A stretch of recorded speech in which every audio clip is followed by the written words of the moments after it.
你好，欢迎收听随行汉语 Welcome to Takeaway Chinese. I'm Niu Honglin, and today I have a very special guest. My guest is Shannon West. Shannon West is a committed educator and a promoter of cross-culture education for 25 years. Hello, Shannon. Happy to have you on the show. Thank you for having me, Lynn. Great honor having you. So it's only a very brief introduction. Can you introduce yourself, more deeply and tell us about the projects that you've been working on for so long time? Thanks for having me today. I'm very happy to be here, and hello to your listeners. My name's Shannon West. I work at the British Council. That's a UK organization that works to build relationships between people in the UK and people overseas, and we do that in the fields of education and arts and the English language. So my role at the moment is working to support our work with UK schools, as you said, to bring an international perspective to policy making, but also to the experience of UK young people in the curriculum, and to support, and within that, promote foreign language learning in the UK and support it. So overseas, we promote the English language to help people connect internationally and achieve their ambitions. And in the UK, we do the same, but promoting other languages than English for people from the UK to be able to connect internationally. I'm curious because when we talk about language learning, when we talk about language sharing, what's behind language is actually the culture. Let's go straight to the successful cases, to make things fun a little bit. For the UK students who have been exposed to Chinese language learning or the English language you've been promoting into overseas countries, have you gotten any fun cases that you like to bring about now about learning the language? It could be life-changing or could be career directing, something like that. Well, you're hitting on all the reasons why we have a current trip coming to China. Well, they're there at the moment. So we're working in the UK on the Mandarin Excellence Program. That's the England government-funded program for schools to choose Mandarin as one of the languages, the foreign languages that they teach, and to support them to be able to adopt this language into their school and make it sustainable.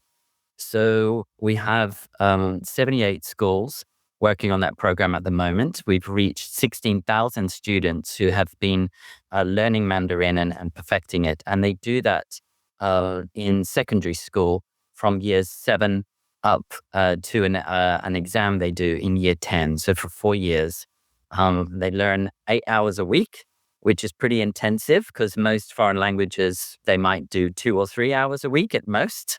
The idea is that once students have done 4 years, they really have got a really solid base in Mandarin to be able to think about China and connect with Chinese people for their futures. They are interconnected, and learning a language is not only about the language mechanics, but it's also exposing students to a way of thinking and understanding the world.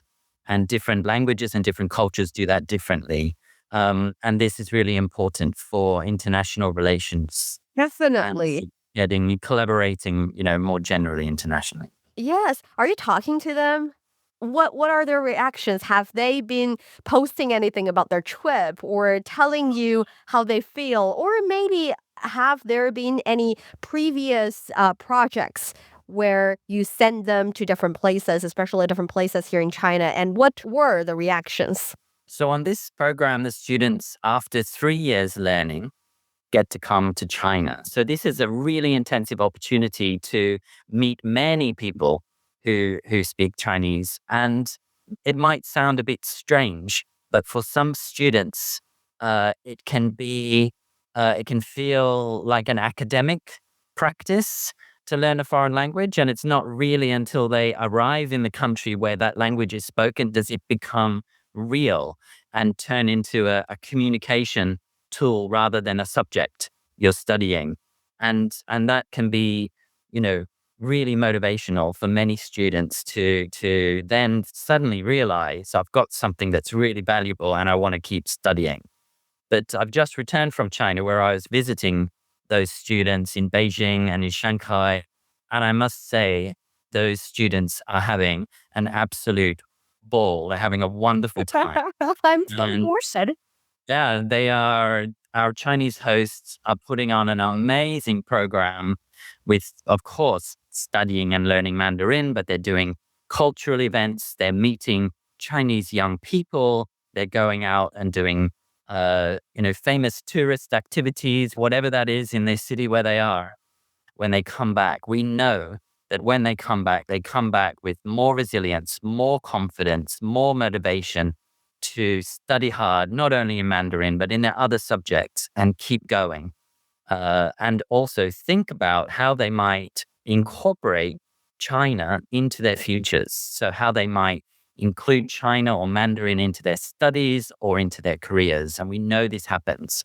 So, yeah, that's why they're out there and they're having a really good time. They feel very spoiled, very privileged, and very welcomed by our Chinese hosts.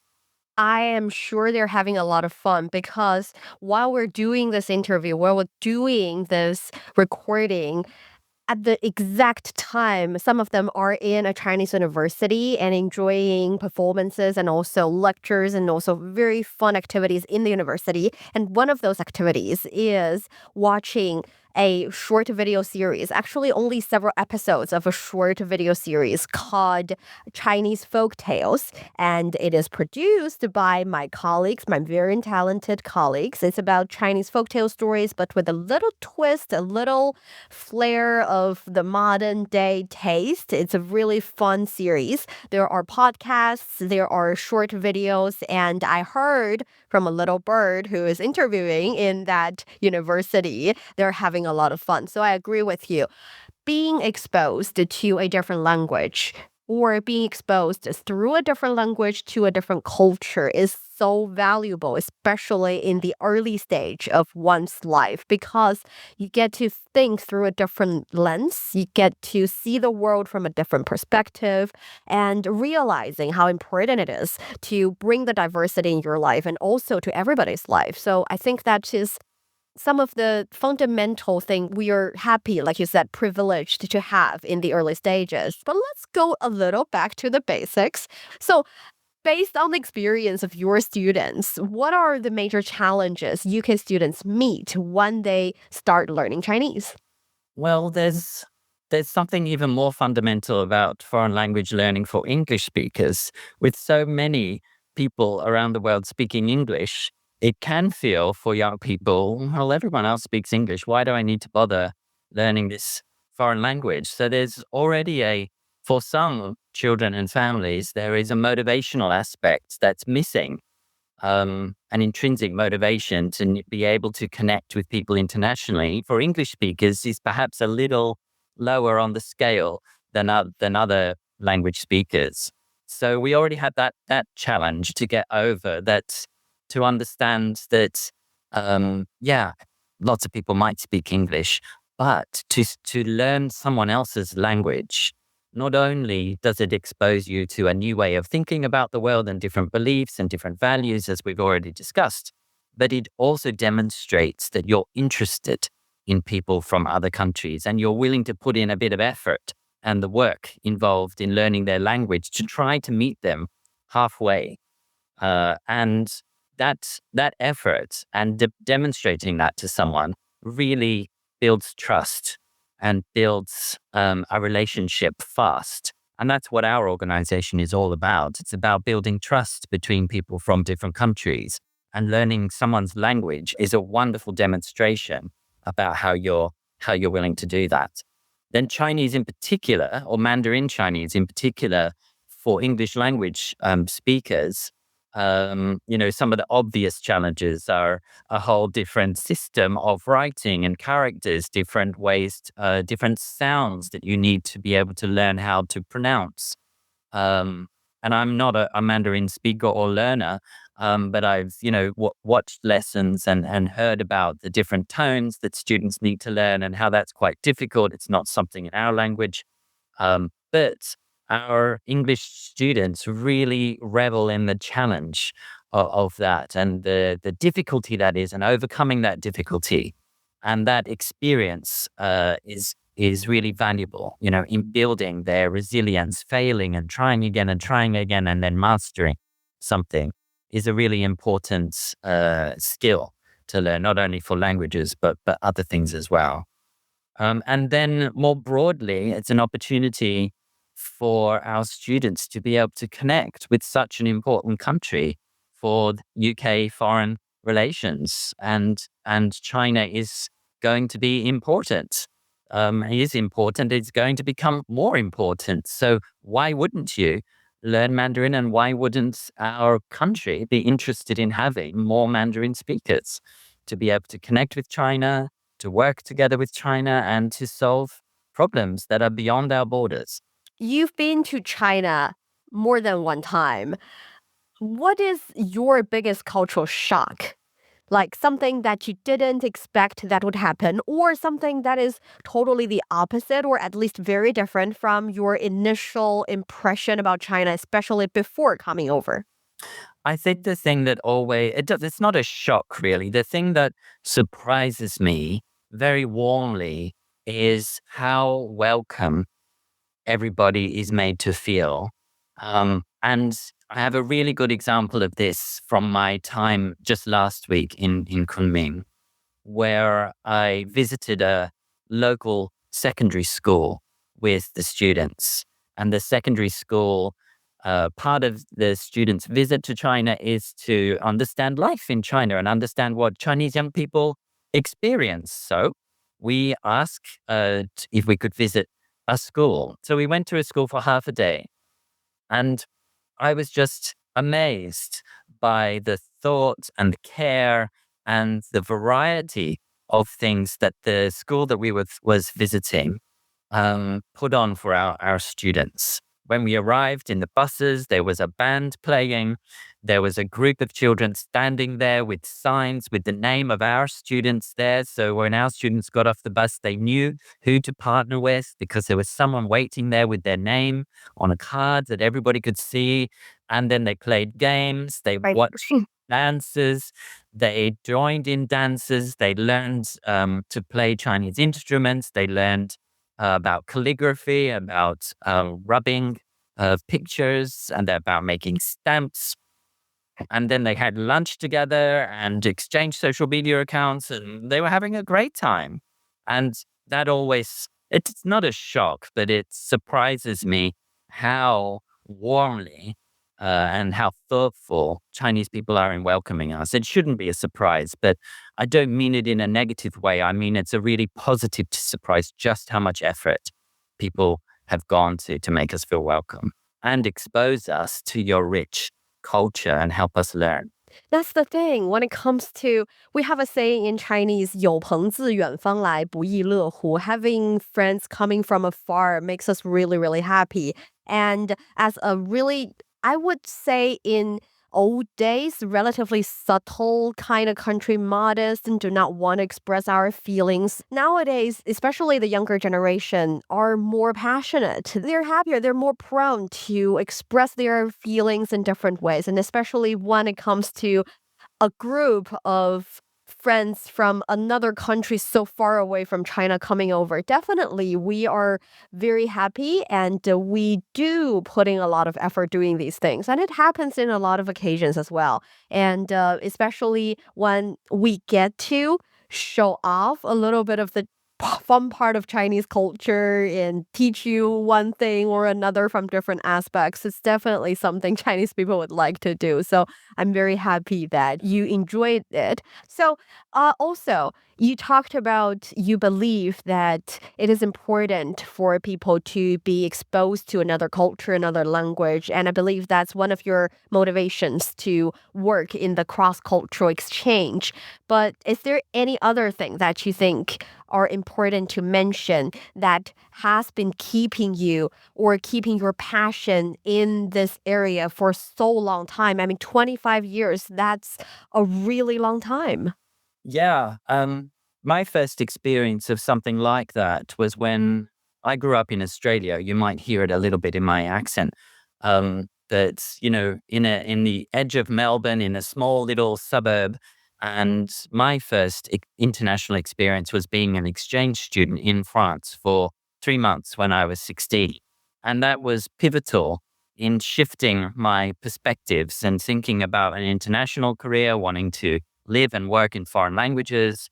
I became an English language teacher and traveled around different countries and taught English. And now I work in this amazing job. And that's motivates me because bringing those kind of opportunities to other students. So we know that this experience of learning Mandarin and coming to visit China for 10 days is very inspirational for many students who, come from lower socioeconomic backgrounds, from poorer families who wouldn't have this opportunity on their own without this kind of program.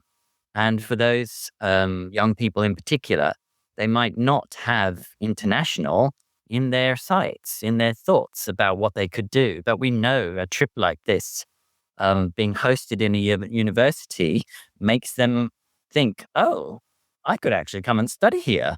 Or speaking to someone from the UK who works in China and think, oh, I could actually work here. There are interesting jobs, and there's a demand for people who speak Mandarin in different sectors. So all of all of this is inspired by my early experiences myself, and that's what keeps me going in this kind of job, bringing those opportunities to others. Mm. I agree with you. I've met many young students. Some of them are Chinese students. They have the experience of a study trip in overseas countries and being able to know how different, but at the same time, how similar we are, definitely would provide them with, yeah, different perspectives. But young people or students are young people, and young people are the future of our societies. So I think having that perspective in mind, do you think these cultural exchange programs would also change, for example, the future relationship between China and UK and China and other countries and UK and other countries, like global relationships? Or do you think bringing the young minds together can make a real change to our future? I believe it can. The UK-China relationship has many levels to it, doesn't it? It has, a political level to it, but more importantly, I think, and more deeply, and perhaps even greater, is the people-to-people relationships, and that's where we work. We work building the relationships between UK young people and Chinese young people who are going to be the professionals of the future in whatever works they're doing or whatever way their paths go. They will be able to, if they wish, communicate with each other and collaborate together, and that's important for our futures and the futures of our countries. So that's where we work at the people to people level and building the relationships and the ability for people to have the skills and intercultural ability to build those relationships. Yes. So coming back to something that I think might be inspirational to the fellow Chinese learners out there, especially those who have, for example, English as their native language and learning Chinese and facing all the challenges that you were talking about, the tones, different writing systems, and maybe a little bit of different sentence structures, all of these problems. How do you help your students learn Chinese more efficiently, for example? So I'm not the academic of Mandarin, but that comes from our partner organization, the Institute of Education at University College London. That's who we partner with on the Mandarin Excellence Program. And they've done a lot of work to look at word lists and help students know, according to their year level, which list of words that they should be able to know and master in each year. But they've also looked carefully at the characters of those word lists, and they prioritize those characters that have fewer, I don't know the technical term for it, but the Drugs? fewer marks. So the more simpler characters to write and prioritize those and bring them forward in the learning so that students can master those faster than the very complex characters, which come a little bit later. but also the different techniques the teachers use to motivate students, to expose them to what we modern Chinese and different new ways of how people are expressing themselves, and also through different texts. So it's not just about formal written texts, but it might be a spoken text or a song or something like that keeps inspiring them and shows them different ways the language is used and motivates them to continue. That is smart and quite right because no language is still all the time. They evolve, they change, they grow a little bit. There are new words coming into the language being invented, mostly by young people on the internet. Sometimes it's the old words being transformed into new meanings. They're used in different scenarios. The nuance changes a little bit, or the way of using it changes a little bit. And that happens in every languages. And if you're able to use a word that is trendy, that is fun, that is popular among your own language group, in your own language group, you would definitely be popular among the Well, here you go. There's an example of like building that relationship quickly by using a very modern expression or something immediately would catch someone's attention and make them think, oh, that's something interesting about you. I want to get to know you a bit more. Yeah. Yes. So I do agree with you. Bringing them to the cultural environment would serve that purpose, would make that happen for maybe one or two or several kids in that class, which is more than enough. Still, we talk about languages evolving because of the younger generation's creative way of using the languages, but also because of the fast development of internet. On the internet, we get to talk to people from a different country, using a different language, having a different background. So, for your students, for example, is it so that because of social media, because of the internet, they are able to communicate more with people from a different culture, background, or even using a different language? Are they using the opportunity to talk to more people outside of their own country, or are they still mainly, communicating with their own peers? I imagine they are. So I don't teach students at the moment, but I'm sure there's probably two things that are happening. One is that with the access to social media and internet and technology, far different from when I was first learning French, you're able to personally find your own information in that language that you're interested in. Um, so you can read a newspaper if you wish, or you can watch a movie, or you can find a song, or you could find something about your personal hobbies or interest or sport that you like. And you're able to do that quite independently from, needing to find your teacher to be able to find it for you or bring it from another country so that you can see it. You can do all that yourself. And then secondly, I think what social media in particular has been able to support people in doing is finding their crowd, finding their people. So finding the people that have the same interests as you, even though they might be many thousands of kilometers away, is now infinitely possible. So I'm sure our students are finding information and things of interest in Mandarin that is really appeals to them, and authentic language coming straight from China, straight to them, but also to be able to connect with Chinese young people as well. We talked a lot about culture, a lot about different civilizations and the purpose and the good result it brings when we are able to speak another language or go to a different country. But besides all that, scientifically or from an educator's perspective, do you think learning a different language can be beneficial in some other areas as well, or in some other ways, especially, for example, learning Chinese? Yeah, absolutely. So we're finding for English language speaking students who are learning Mandarin in particular, some early research that is demonstrating that students learning Mandarin, there are cross curricular benefits to learning Mandarin. So not only are they getting better at Mandarin, but it's also having a positive impact on their results in other subjects. We don't know exactly why or how.